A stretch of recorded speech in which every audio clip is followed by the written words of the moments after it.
Good morning, everybody. Good morning. Welcome to Beacon Unitarian Universalist Congregation in Summit. My name is Tuli Patel. My pronouns are she, her, hers. And if you're joining us online, won't you please take a moment to introduce yourselves on the chat, and also maybe share the link to the worship service with your family and friends so that we might get to know them a little bit better. Our service this morning comes to you from the original and continued lands of the Lenni Lenape. We are a radically inclusive religious community working to feed our spirits and heal the world. We uphold both the inherent worth and dignity of all beings, as well as the interdependent web of existence, and work towards building an anti-racist, anti-oppressive world for everybody. Today, you are invited to, I see Ted and Judy Brewer. If you are new to our community, Judy and Ted, could you come in, please, so people can see your lovely faces? Judy? Okay, so outside in the service are Ted and... Thank you, here we go. Thank you, way to go. Thank you, Judy. Please come forward so we can see you all the way. Yeah, thank you. So after the service, you will meet Judy right here, right there. Thank you, Judy. To go on a talk and tour of the building to find out important things like where are the restrooms and where can I find the coffee. Today, you can not only find coffee, but you can also find goodies that our 9th grade coming of age class are selling for $1 each, imagine that, for their fundraiser as they try to go to Boston next week with Reverend Robin, my colleague, who's going to be introducing them to all the some secrets, and the highlights of Unitarian Universalism in Boston. While Reverend Robin is away, we are excited to welcome into our pulpit Reverend Mary Catherine Morn, who is Executive Director of the UUSC, the Unitarian Universalist Services Committee. So a warm welcome to all of you. Won't you take a minute now to settle in, take a deep breath, let go everything that it took to get here. Maybe you were rushing, maybe you were stuck at a stop sign. If you are little ones, you're going to be starting downstairs today with Miss Jermaine and Elias. If you would like to go downstairs and begin there, that would be great. So take a deep breath, settle yourselves in. This is a sacred hour, 1 hour in the week that we devote to our internal spiritual lives. Welcome to you all. And good morning from the Music Loft, where my name is Misa Iwama. I'm the Director of Music Ministry. I'm here with Dennis and Joëlle and John downstairs at the piano. We're so thrilled to be able to do music with you today, along with our AV team. And we'd like to start with hymn 1023. That's Building Bridges 1023. Now, this is a round, so will you hear it sort of one plain unison way to start with, but then we will kind of break off and do it incrementally so that by the end we're all building our bridges together musically as a community.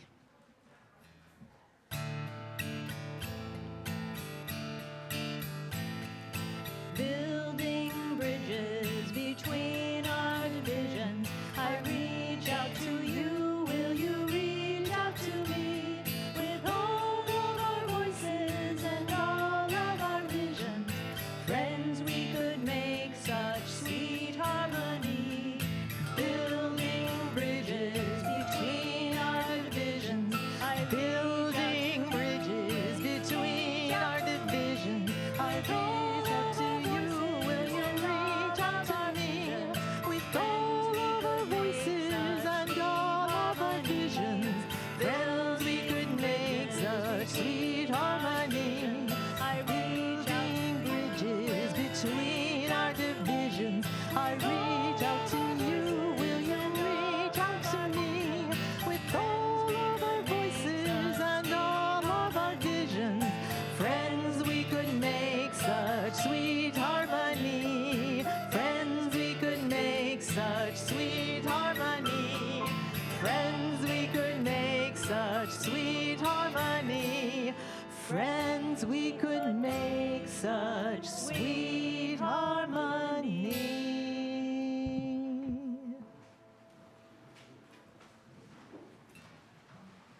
morning, Beacon. Morning. My name is Wim Sveldens, and I'm your worship associate this morning. We now light our chalice. On the evening of Election Day, as anxiety rises for many, we call forth the light of calm, clarity, and vision. On this beautiful fall day, in the last few days of vibrant colors, we call forth the flame of insight and gratitude. In this month of Alzheimer awareness, we kindle compassion and kindness. In this community of constant change, we choose to be a beacon of transformation.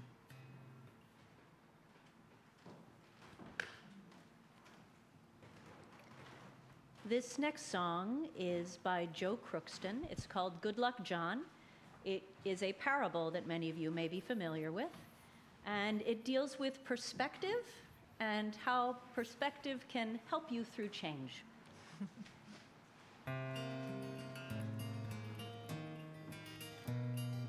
Oops.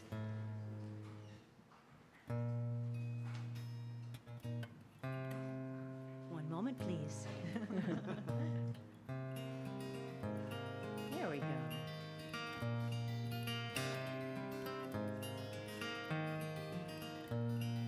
John had a horse and the horse ran away. Bad luck, bad luck.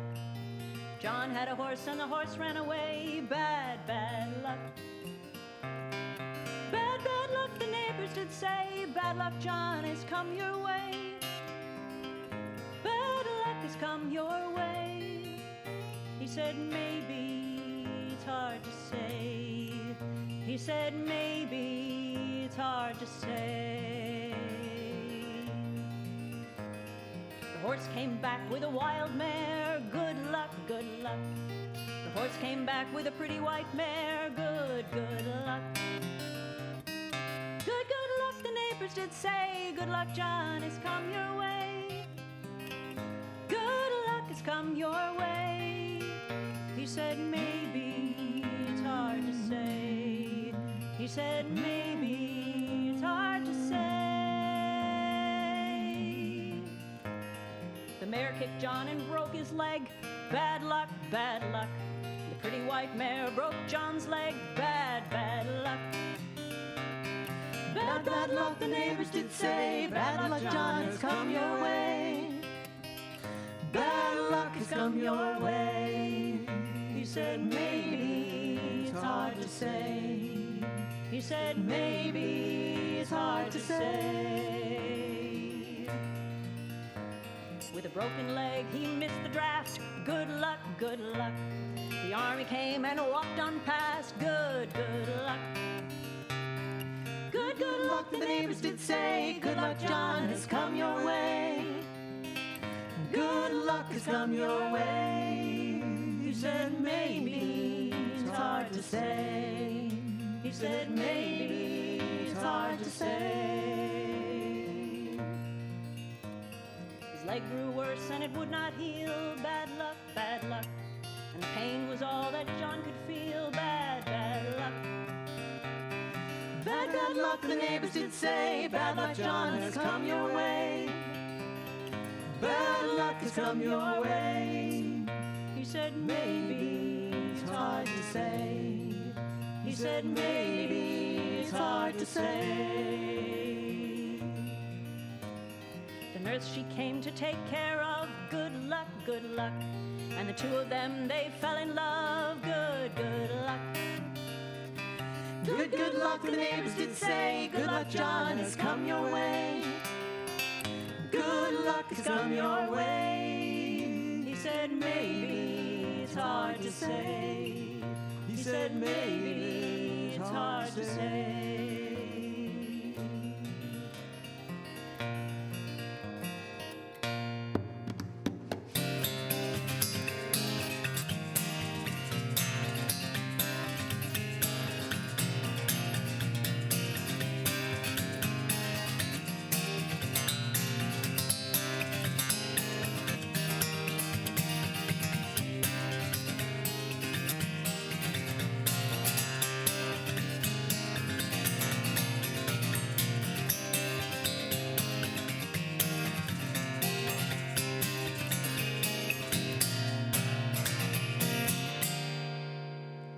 He said maybe, it's hard to say.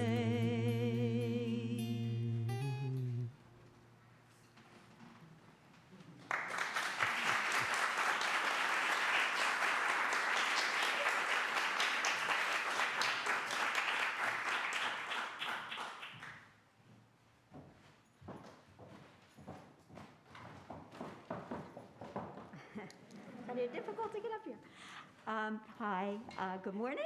I'm Jean Siegel, and I am a chaplain here at Beacon.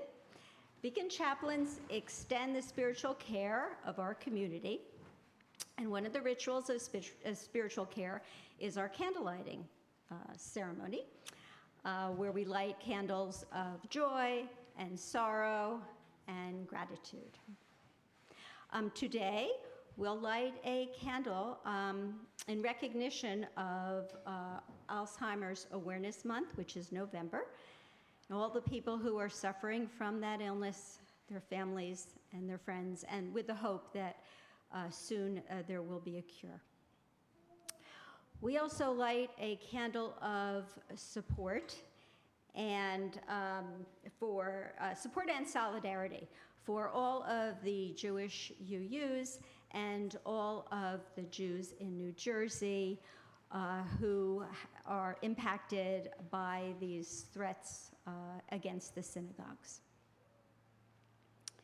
And lastly, we light a candle of joy because Miriam Ahmadi, she's the first member of the family that we're sponsoring, the Afghan family that we're sponsoring.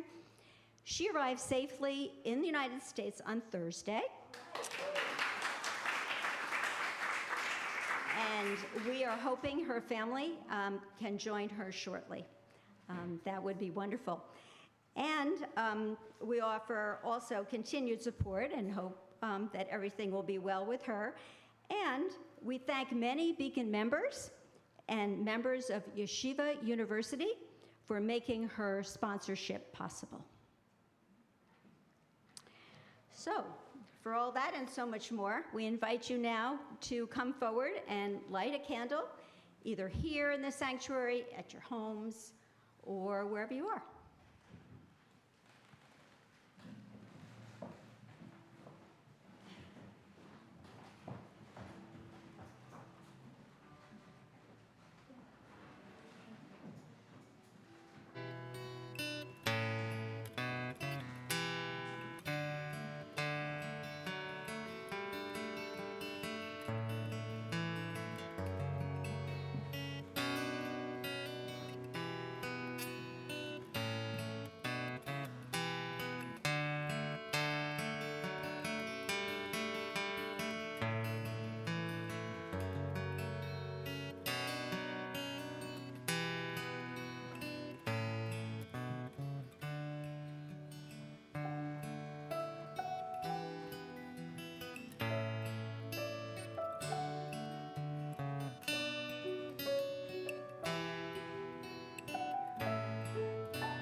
Thank you, John. I invite you all to settle in for a time of quiet and meditation. Get into a comfortable position, something that you can hold for about 3 to 5 minutes. It's usually recommended that you put your feet firmly on the ground and you straighten your back against the chair. I invite you to either close your eyes or gaze at a spot softly in front of you. Allow your jaw to go slack. Move the eyeballs away from the eyelids so there's no straining. Allowing the tongue to be slack in the mouth. Bringing your awareness first to this external environment, noticing nearby sounds, faraway sounds, perhaps the sounds of traffic, perhaps the sound of voices. Noticing the feel of the air against your skin, on your hands, or perhaps on your neck. Bringing your attention to your internal environment, noticing what is going on the inside. Perhaps there is anxiety or restlessness, excitement or joy. Around us, our physical environment is undergoing a change and transformation this first weekend in November, even though it is unseasonably warm. And our internal lives might also be reflecting a similar change. Paying attention to it without judgment, suspending for just a few brief minutes the analytical part of our brain as we work towards equanimity through periods of change and transformation. I invite you now to bring into mind a memory, any memory from the recent past, or perhaps reaching further back. And I invite you to consider what that memory was like. What was the experience like? What did you see? What did you hear? What did you feel? What was your experience?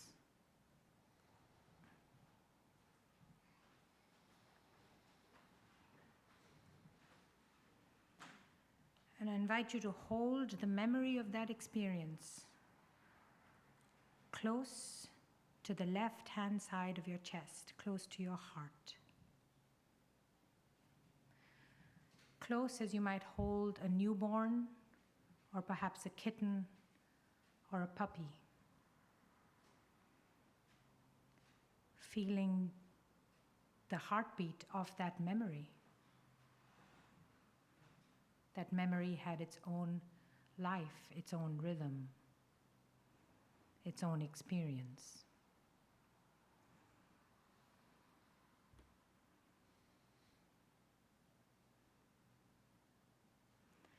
Some of us might know people, loved ones, who might be struggling with their memory, who might be experiencing memory loss. Or perhaps it is something we fear for ourselves. I invite you to hold yourself and those who you love similarly close to your heart. Just as you would a newborn or a kitten or a puppy.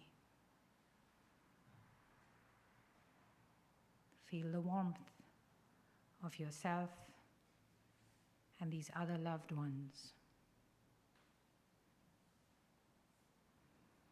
Extend to them wishes of loving kindness and compassion.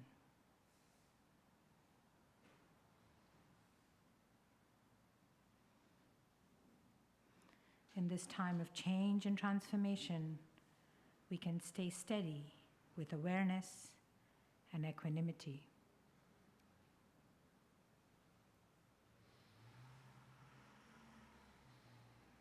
I invite you to lengthen your breath. If your eyes were closed, to gently open them. If they were gazing at a spot in front of you, to bring the larger, view back into focus and return to our worship together.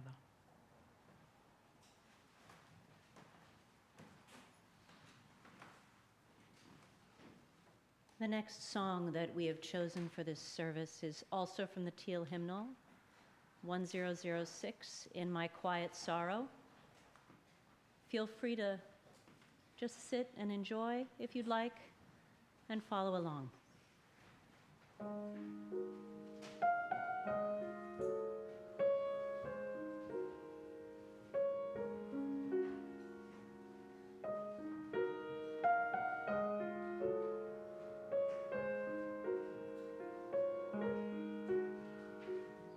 I am worn, I am tired, in my quiet sorrow.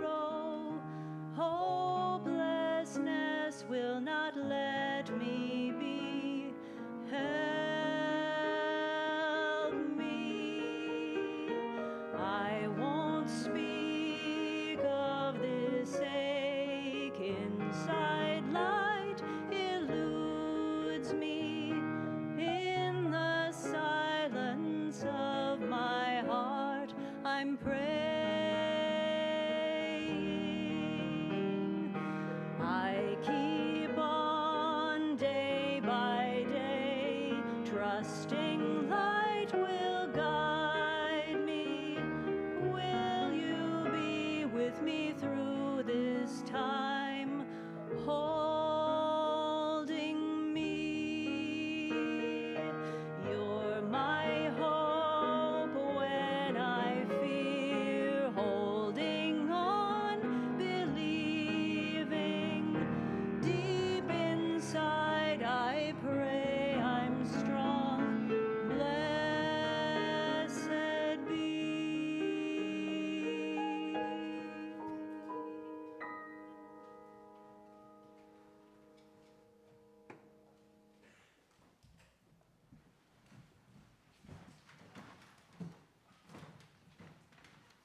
Good morning. My name is Steve Kramer, and I am part of the team that is developing the plans for our new building at 695 Springfield, which we purchased last year. We as a congregation have been yearning for over half a century for a larger sanctuary, and we have explored many possibilities over the years. We even purchased the property next door, and we put in tremendous effort to design a new sanctuary for that space, for that site. But then we learned about the possibility of purchasing 695 Springfield. And I think it's fair to say that we collectively jumped at the opportunity. It's a site that has almost 2 acres surrounded by woods and parks. And in the space of a month, we, after learning about it, we collectively analyzed it, we had town halls, and then we voted as a congregation to purchase 695 Springfield in June of 2021. I think it's fair to say we were energized by the possibilities that this new site opened up for us. And I want you to know that there's a lot of work going on right now to help realize those possibilities. There's a committee that I'm part of, which is the Facilities Expansion Task Force, which is dealing with the architects to develop a design. There's the capital campaign team, which is working on fundraising. And there's our board, which is doing a tremendous amount of work planning for this project. And then, of course, there's our architect, Louis Cherry, and his team of designers and consultants.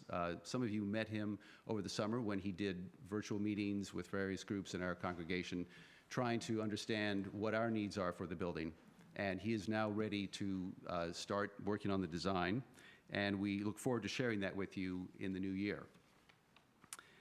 Building a new sanctuary is a change that we've been seeking, and I think one that we need, because we as a congregation have been transforming ourselves over the years. And that's something I'm certainly have observed over the past 20 years that I've been a member. Today, we define ourselves as radically inclusive, and we work hard to live into that. We, in 2020, we voted to adopt Unitarian Universalism's 8th principle, in which we pledged to work to dismantle racism and build a diverse, multicultural, beloved community. So how do those aspirations fit with our current building? Well, our current building reflects our religious roots in New England congregationalism. But we have to be honest. Our building also looks to most of the world like a Christian church, or as one member of Beacon clarified for me, a white Christian church. That does not express who we are now or our aspiration to be radically inclusive. This room that we're in is a treasure, and one of its inspirations is King's Chapel in Boston, which was built 250 years ago, where Reverend Robin is going to be going next week. And that's a congregation, it houses a congregation of Christian Unitarians whose practice is essentially Anglican. So the design makes a lot of sense for them with their close ties to their Anglican roots. King's Chapel and this room and many Protestant sanctuaries were also influenced by the Protestant Reformation's focus on the sermon, which is why the pulpit is front and center, and there's basically not room for anything else up here. And the sight lines are not important because nothing visual is supposed to happen up here. It's just preaching. So obviously, in the 500 years since the Protestant Reformation, a lot has changed in how we practice, how we worship, and a lot has changed in the last 5 years, I think, in how we worship. And there's, as though the preaching is still important, a lot of other things happen up here as well. And I think we've all experienced being in this beautiful, intimate room and missing something that's going on because we can't see. And I had that feeling, and some of you do probably today, because we can't see some of us can't see the musicians up on the balcony. So I think we need a sanctuary and a building that reflect our current ideals and beliefs, as well as the way we worship. And we also need a building that is welcoming for everyone and that has room for everyone.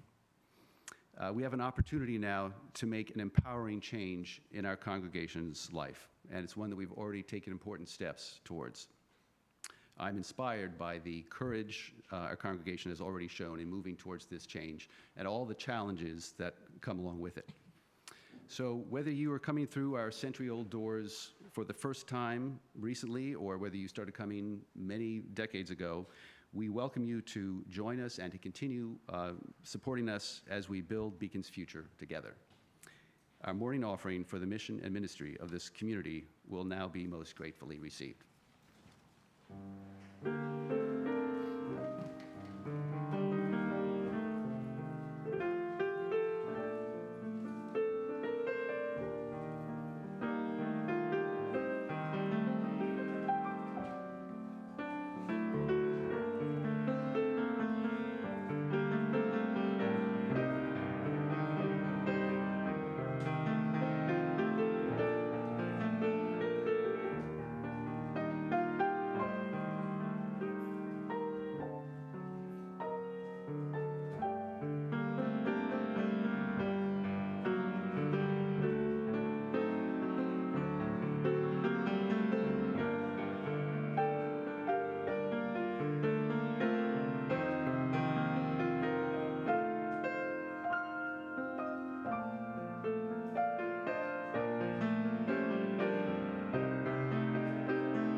Our reading today is from The Long Road to Freedom by Nelson Mandela.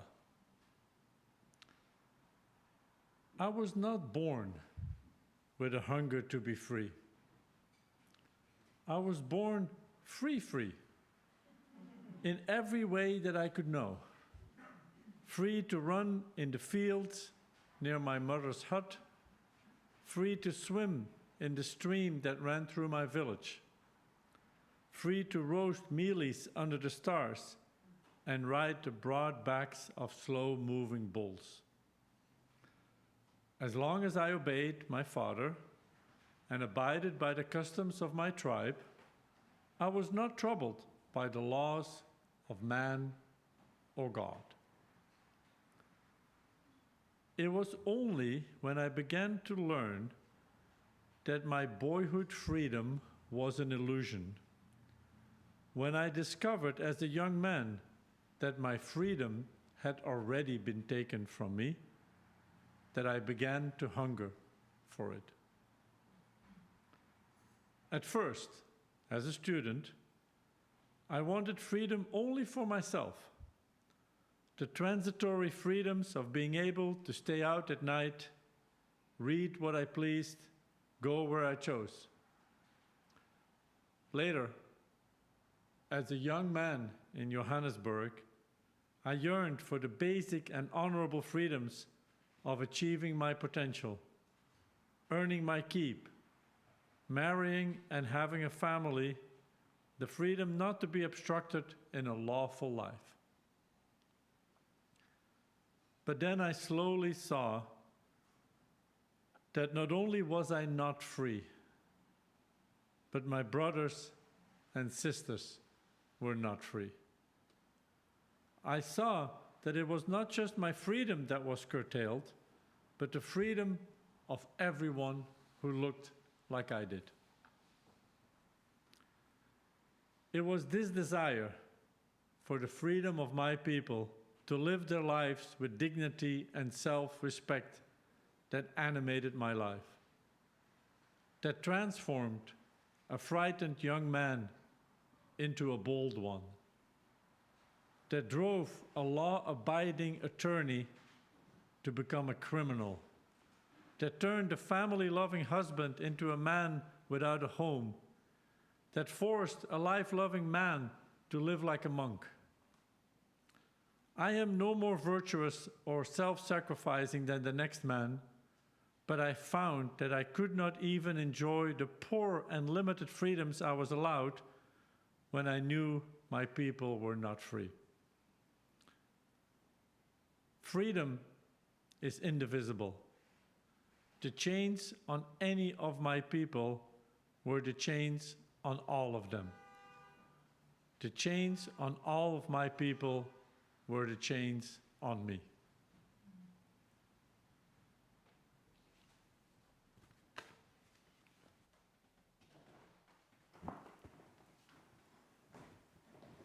Thank you, Wim. Thank you, Nelson Mandela. Good morning, beloved. Good morning. I'm Reverend Robin. My pronouns are she and her. And one of our members today who came in said I look a little like a flight attendant with my outfit. And so I just want to let you know that the exits are toward the rear of the sanctuary and the sides. You do not have any personal flotation devices below your seats, however. Let us hope the flight is not turbulent. I would like to speak with you a little, just for a little bit of time, if that's okay with you today, on our monthly theme, which is change. Nelson Mandela was unjustly imprisoned for 27 years, from the ages of 44 to 71. Recalling the moment when he was at last released from prison, he said that he realized, quote, "As I walked out the door toward the gate that would lead to my freedom, I knew if I didn't leave my bitterness and hatred behind, I'd still be in prison." During those 27 years, Mandela would encounter layers of the struggle for freedom. While the outside world mostly saw it as a battle against apartheid in South Africa, the brutality of the system and the tenacity of freedom fighters using nonviolence, Mandela saw the political cause to end apartheid as an outward sign of an even deeper inward struggle. He knew that so long as his siblings across the country were not free, there was not true freedom, even outside his jail cell. And yet, at the same time, he believed that daily liberations were possible in the conscious act of transformation, even in a prison cell. Change was inevitable for Mandela, as it is, beloved, for us. Much of this change came at him, right? Unjust systems that punished him and threatened happiness at every turn, that robbed his childhood freedoms right out from under him. Even in the prison where he lived for nearly 3 decades, the rules were constantly changing. New terrors emerged. He recounts these in his autobiography. He also tells of a network that evolved over those decades, bringing the news of turmoil and poverty and struggle just beyond the prison gates to the inside. But Mandela found a way past change happening at him, as if he was a passive target for this volley of harm. He discovered that if he was able to follow a deeper truth, in his case, freedom, it would transform him from a frightened young man into a bold one, from a law-abiding attorney to a criminal, a family-loving husband into a man without a home. And it would transform him into the next leader of a new South Africa. Mandela would later recall of his visit back to the prison years after his release. There's nothing, he said, like returning to a place that remains unchanged, to find the ways in which you yourself have altered. On Friday, just as I was getting ready to play pickleball with a few Beacon members, among them Judy Brewer, who, while she can be trusted to give a very welcoming and inclusive tour this morning, hello, Judy, should not be trusted in a pickleball game. Just saying. When the ball comes at your face multiple times, you start to wonder. Just as I was getting ready for that game, I received a text from Rabbi Aaron Glazer of Temple Sinai, which is less than a mile from where we are now. And I knew of the threats to synagogues across New Jersey. And so I'd been in touch with Rabbi Aaron on Thursday, as my colleague, also an officer of the Summit Interfaith Council, Reverend Vernon Williams, had been in touch with Rabbi Friedman and Rabbi Orden here in Summit. Rabbi Aaron shared the good news with me that the credible threat had been mitigated. But then she said, we'd still like to take you up now, even more so, on your offer to come join us for service this evening at 6 p.m. I shared the word quickly through the Interfaith Council as well, and a few Beacon members joined us, as did leaders from around Summit for their 6 p.m. service. My son came as well. I'd like to think that he was led by a desire to be in solidarity. In retrospect, I think it was the challah at the end of the service that he knew was coming, but let's hope that maybe there was a deeper cause that led him there. You know, as I came into their sanctuary, I noticed right away that there were quite a few children there, more than I typically have seen at a Shabbat service. And it wasn't until, though, about 20 minutes into the service that I realized this was their family Shabbat, meaning they had planned for some time for that Friday evening service for families and young children intentionally to be in the space together.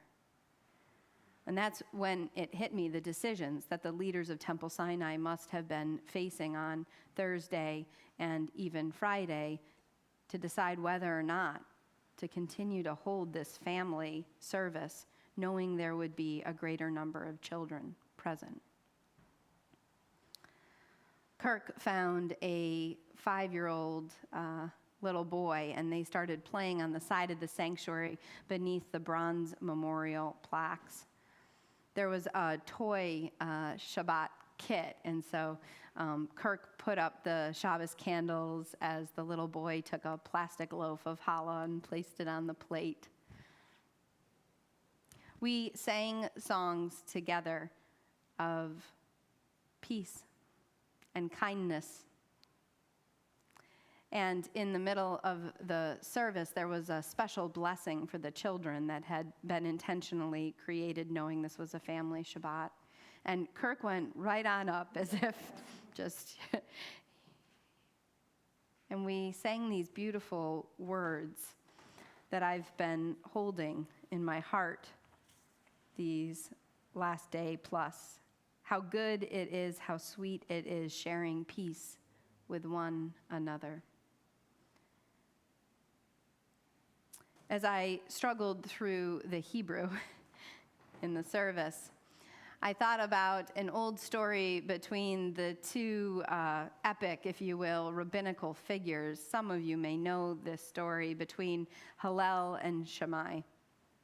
Hillel in this story represents one who looks at the word, the Torah, and the teaching as a liberal, if you will, tries to read to the heart of the meaning, whereas Shammai represents more of the letter of the law, if you will, more precise and exacting. It is said that the two rabbis are gathered together when a non-Jew, meaning to start some trouble and instigate, approaches them and says, I would like to learn about the Torah, but I want you to teach all of it to me while standing on one foot. Now, Shammai takes the bait and gets angry and strikes the man with a measuring rod. But Hillel instead just takes a step back and looks at the young man and thinks quietly for a moment.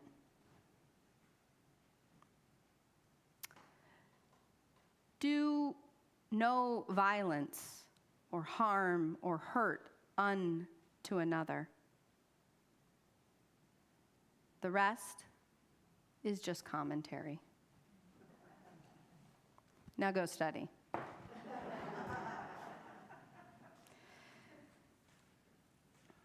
While we were singing to the children, I kept thinking about millennia of persecution, pain, and suffering, threat after threat, and a good deal more, genocide and generational trauma, the constant change thrust upon a people whose very temple was destroyed. And here we were gathered in their sanctuary, singing songs of peace and friendship while they blessed my child as equally as their own. That which is violent and harmful to you, do not unto another. Choosing transformation, a people choosing transformation in the face of terror and threat. On the way home under a gibbous moon, that moon that is past halfway but not yet full. It was gorgeous this Friday evening. Kirk asked me more about the threat. What did it mean? How did it happen? And without thinking, I just gave him the line that had been in the news, that there was a credible threat to synagogues across New Jersey on Thursday. He looked a little perplexed, and then he said, what does credible mean? And I said, well, honey, credible means it's possible, it's real, it's even likely to happen. And then we both got very quiet. I thought of those songs we sang, of a devotion to peace and kindness, and I wondered, can that be credible now? Real, likely to happen. The future, beloved, the future depends not only on what happens to us, but how what happens to us changes or transforms us. The song that Joëlle and Dennis, thank you so much, sang earlier is based on a parable that has many versions around the world. But the short of it is, a community continues to try to predict the outcome of an individual's life at every turn. Is it good luck or is it bad luck? It's impossible to know the outcomes of the changes we experience in our lives, and it is getting harder and harder to tell what is credible, what is real. Can our dreams and longings for a better world be real? Can our love of neighbor, our devotion to peace, be as real as the credible threats, as what we fear most? On Tuesday, the country will vote once more. Just as we see a continued rise in hate crimes, just as everyone is rightfully on the edge, and who can blame us when the names of poll workers, are any of you poll workers? Bless you, Daniel. It's an ordinary thing that no one expected to take extraordinary courage. And yet here we are with the names of poll workers being published and threats being sent to their homes. Here we are with candidates running on the promise to overturn elections, to challenge every ballot. Many of us are rightfully anxious. Are some of you anxious this week? I am too. I long for the days when voting was a quiet, almost ordinary act on a fall day in some rec hall that was always terribly hard to find, though, where poll workers awaited me, a little bleary-eyed sometimes, and where my biggest worry was whether or not I got my sticker. On Thursday night, I joined Beacon members Kristen Peck and Ellen Boylan and Bev Aubrey to meet Professor Ahmadi after months and months of working and hoping that she could get here from Afghanistan. We were at the Newark airport opposite that very long hallway and those very imposing doors with the sign above them that says Immigration and Customs. And we were all a little bit nervous. We were joined by a professor from Hunter and a colleague of Miriam's who also had gone through extraordinary measures to get her here. And we were joined by one of Miriam's former students, now a professor. And every time the doors opened, we would all peer anxiously as some poor ordinary folks came through, and we gave a look of, not you. And then at last, after many times of opening, those large looming doors opened once more, and there she was. Miriam's former student and the professor from Hunter rushed forward, and they held one another and cried.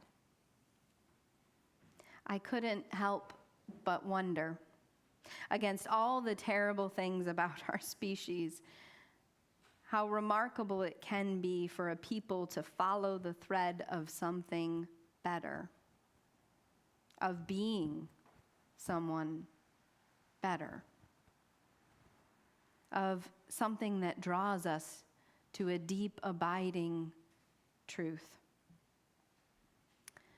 Miriam's time here in Safe Passage here was made possible by Yeshiva University and a donor who's never met Miriam, who knew nothing of her story, nothing of her professional work, and yet came forward to ensure that everything that she would need in order to be able to get here was made possible. As I looked at her bags, 4 suitcases that contain all of her possessions, I looked at her weary and yet kind eyes, and I thought of what she endured, what she left behind, her family, her home, a lifetime of work. And I wondered, how did she sustain through Taliban checkpoints, constant fear, the perilous mountains to cross into Pakistan, and then having her visa denied and having to go back once more for an extensive interview? Surely it was more than fear that sustained her through that journey to here. And now that she's here, she well could have what in some ways is the most natural response: to be embittered for what has happened to her, to be vengeful toward those who threatened her life and have irrevocably altered it. But instead, all she kept saying was, "Thank you."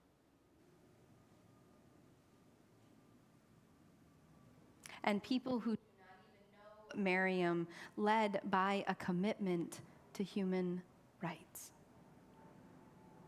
following the thread of that truth across thousands of miles, across cultures, across languages. This week, we cannot predict what will happen. We cannot predict all of the outcomes and impact of Tuesday. We can't stop the change that is happening to us, but we can choose transformation. We can follow the truest threads in our being, whatever they may be, a commitment to freedom, to friendship and peace, to human rights. We can, in the fiercest of changes, as a community of people bound only by our commitments, follow these threads, be weavers together of transformation, starting within. Past the prisons of our captors, in the midst of the most credible threats, through the perilous mountains, this we can choose. Transformation. For our children, for our grandchildren, for 7 generations from now. I want to share with you and perhaps remind some of you of a poem you might be familiar with. I'm going to read a brief excerpt of Maya Angelou's On the Pulse of Morning. It was the inaugural poem that she delivered January of 1993. A rock, a river, a tree, host to species long since departed, marked the mastodon, the dinosaur who left dried tokens of their sojourn here on our planet floor. Any broad alarm of their hastening doom is lost in the gloom of dust and ages. But today, the rock cries out to us, clearly, forcefully, "Come, you may stand upon my back and face your distant destiny. Lift up your eyes upon this day breaking for you. Give birth again to the dream." Here, on the pulse of this new day, you may have the grace to look up and out into your siblings' eyes and into your neighbor's face, your country, and say simply, very simply, with hope, "Good morning." So may we rise tomorrow, and on November 8th, and on November 9th, and on every morning that we are gifted grace to rise. May we rise and look within our souls. May we rise and look into the face of our neighbors, our friends, our loved ones, those who would be cast as our enemy. And rather than grab the measuring rod, simply say, "Good morning," and choose transformation.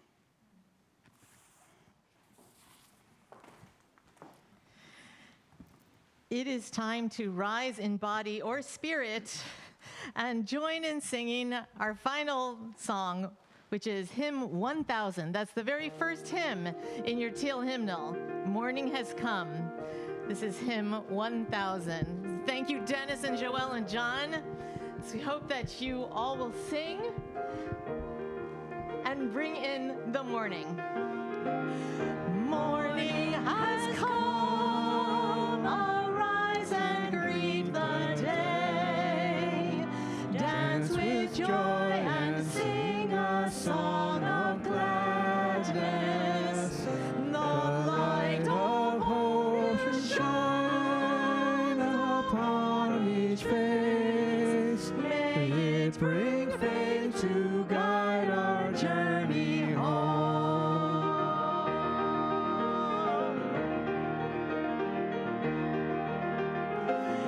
A new day dawns, once more the gift is given.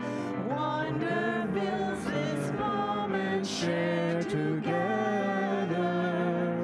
The light of peace just shines upon each face. May it bring faith to guide our journey home.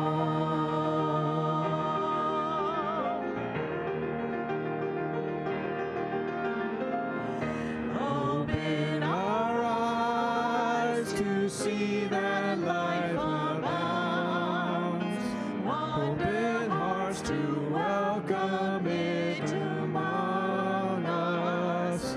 The light of love here shines upon each face. May it bring faith to guide our journey home.